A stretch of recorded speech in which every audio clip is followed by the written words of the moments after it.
Hey guys, welcome back to Recapped. Today I am going to explain a 2014 comedy movie, named The Cobbler, so, let's begin in the Lower East Side of New York City, year 1903, several Jewish businessmen visit the home of a cobbler, named Pinches. They all lament about how a European leader, Gergerman, has disturbed their work and how he has closed several buildings and shops. They talk about how they are in favor of Gergerman and how Gergerman uses thugs against them. Pinches reminds them that Gergerman has people, but they tell him that Gergerman doesn't have people, instead, he has thugs, which he uses to make the life of the traders miserable. Pinches doesn't know why they are telling him all that. He tells them he is just a cobbler, and he doesn't know what they want him to do. Moreover, Gergerman isn't his customer, so how will he connect to Gergerman? They bring out Gergerman's shoe, give it to him, and tell him Gergerman is now his customer. After leaving the meeting, Pinches goes to a room where he brings out an old stitching machine. He uses it to sew Gergerman's shoe as he works. His son comes to meet him. He looks at the stitching machine, and he is shocked at how great and lovely it is. Inquisitively, he asks his father where they got the machine from. Pinches tells him the machine is from his father, his son's grandfather, and the machine was passed down to him. He asks who made the machine, and Pinches tells his son to sit. He tells him that one day a vagrant visits their home. This vagrant has been ignored in all the neighboring houses, and no one wants to accommodate him, so with compassion, his father accommodates the vagrant. The following day, as they wake, the vagrant is nowhere to be found, and in replace of the vagrant, they find the machine. Currently, Max Simkin, the grandson of Pinches, goes to their shoe repair shop. As he arrives, he drops his coffee, opens the door and cleans the shop. Before he starts his duty, he receives a customer. As he attends to him, an older woman comes to him, with a shoe belonging to her son Albert, and asks Max to sell it, or keep it, despite the fact that Max tells her he doesn't sell shoes. The woman also informs him that her son's coat is in the house. After attending to his customers, he goes outside his shop, where he sees a beautiful woman, making a call and going towards her car. He looks at her emotionally, and she comes to ask for his lighter. He tells her he doesn't have one, but when he tries to talk to her, she leaves him as he looks at them. Jimmy, his next blocked neighbor, who owns a barbing saloon, asks him if he is envious of the couple, meaning the woman and her husband. Jimmy tells him that the couples are so pretty, and that if they have a kid, one won't be able to look at their child. Then he compliments that Max is a handsome man, with a job too, so he should find a pretty lady to build a family with. Max replies that he needs to find his way. He says the shoemaking business has been passed from generation to generation, and he doesn't think it's his way. Jimmy tries to talk to him, but he enters his shop. He starts eating and then receives a visitor, a very pretty young lady, who asks if he is the shop owner. He tells her he isn't the owner, and she asks if the owner, his father, will be coming soon. He tells the girl his father isn't coming soon, and she introduces herself as Carmen Herrera, who works with the Lower East Side Action Committee. Their committee works to stop the rich from taking the building of the poor and building luxury homes around them. He asks her how much the rich pay, and says he wishes to sell his shop.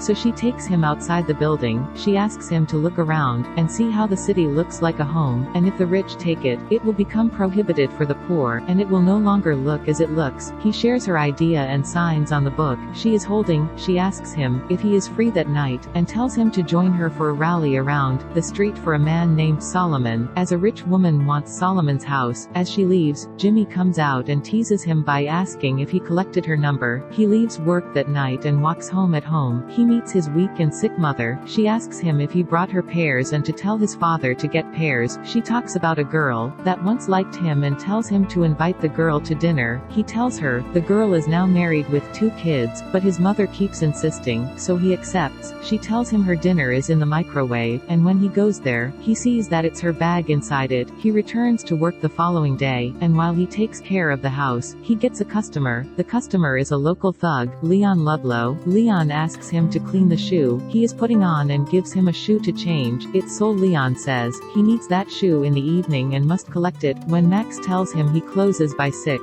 Leon replies that Max must close after he gets his shoe. He goes to repair Leon's shoe, but his machine spoils during the repair. He calls for an engineer, but the machine can't be repaired till the next day, so he uses the ancient ancient sewing machine as he works. Jimmy comes. Jimmy comments that he has advised his father to throw away that machine, but his father doesn't like throwing things away. Max comments that except family apparently, Max's father has left them. And he keeps hoping his father will come back. It's 6 in the evening, Max is done with Leon's work, and he awaits Leon's arrival. Jimmy closes, leaving them there, and while bored, Max takes Leon's shoe, finds out they use the same size 10.5 and wears it. As he does, his face changes into Leon's face. He gets scared, and removes it, and he returns to his real face. He closes the door to the shop and tries it again. He takes another shoe in the shop and wears it, but he doesn't change. He realizes it's the machine. He goes to the machine, uses it on another shoe and wears it. His face changes again. He goes home fulfilled that day, and the next day, he wears a shoe to Jimmy's shop, and he finds out Jimmy doesn't recognize him. He wears a Chinese man's shoe to the market, wears another shoe to a restaurant, eats and then goes to the bathroom to change his shoes. He wears another man's shoe out, so he doesn't pay. He sees a rich man drive living in a luxurious car. He threatens the man for his shoes, wears the shoes and drives away with the car. He goes driving and returns home happy. He talks to his mother that evening and asks her if there is anything she wishes to be or do. She tells him all she wishes is to see his father, Abraham, again. That night, he takes one of his father's shoes, and takes it to work the following day. His neighbor, the pretty girl he likes, Taryn, comes to his shop with her boyfriend Emiliano's shoe. As she leaves, he takes the shoe and enters a bar. Like Emiliano sits by the attendant and a lady comes to meet him. The lady tells him she saw him going out of the bar with a man earlier, and they start to talk. They leave the bar together, and he asks her to take him home, but she tells him she has a boyfriend. He leaves the car and on his way home, he sees Emiliano coming out of the house. He quickly removes one leg of the shoe. After Emiliano leaves, he knocks on the door and enters to meet Taryn in the bathroom. She kisses him and asks him to join her. He attempts to remove his clothes, and then remembers that if he removes the shoe, he will change into his real self, so he runs away. He gets home that night and takes his father's form to eat dinner with his mother. His mother gets a great dinner with dances and she sleeps. He wakes up to find out she is dead. He organizes her burial. He does a sit shiva with his family for a week to honor his mother. He returns to work, and Leon comes for his shoes. Leon threatens to kill him, so he tails Leon home. He finds out his house, and he goes wearing his shoe. Later he meets Leon's girlfriend, who is about to run away, and after the girl leaves, he tries to find Leon's watches but finds several guns. Leon arrives and meets him looking like Leon. Leon attacks him, but he subdues Leon and changes the shoe. He asks for Leon's expensive watches, ties him down and threatens with a teaser. They hear a knock from Leon's thugs, and he follows them as Leon. They go to a place where the thugs are about to kill a man for betraying them. He stops the thug from killing the man, then they take him to another woman, Mrs. Greenwald, who gives him a bag of money to kill someone. He returns to Leon's house, but Leon has loosed the ropes. They get into a fight, and in the process, one of the shoes removes, and Leon figures he is the one. He uses the shoe of the heel shoe he is wearing to kill Leon. He runs home and reports himself to the police. The next day, however, when the officers get there, Leon isn't on the floor, and the money and bag are missing. He goes to work and finds the shoe in the bag inside his shop. He hurriedly carries it and waves down a cab, but Jimmy stops him. Jimmy says he behaves like his father did before they couldn't find him. Jimmy tells him his father got involved with some evil men, so he had to run away. He hit Jimmy for lying to him. He returns the money to Mrs. Greenwald, but she asks her thugs to kill him in the car. He changes his shoes, which frightens the thugs, and they get into an accident. He finds out the person Green Award wants to kill is Solomon, the person Carmen organized a rally for. He goes to Carmen and they try to convince Solomon out of the house, but Solomon refuses, so he decides to do something. He deceives Greenwald into believing that Solomon wants to relocate and collect some money. When Greenwald finds out, he goes to meet the real Solomon and threatens to kill him and his daughter, but she has been set up and a newscaster is recording her. She leaves defeated. Max returns to his life. Carmen asks him out on a date, and he also goes to Leon's girlfriend's house wearing Leon's shoes to give her all his wristwatches. On his way, the man he released from the thugs kidnaps him, but they get into an accident. He wakes up at Jimmy's house. Jimmy gives him pickles to drink and reveals that he is his father Abraham. Abraham removes his shoes, revealing his real face, and takes Max to a shelf with several shoes passed on from generation to generation. He shows him a car and a driver, just as he wishes, and they drive away. Max asks how they got the stitcher, and Abraham tells him the story, and and the movie ends here.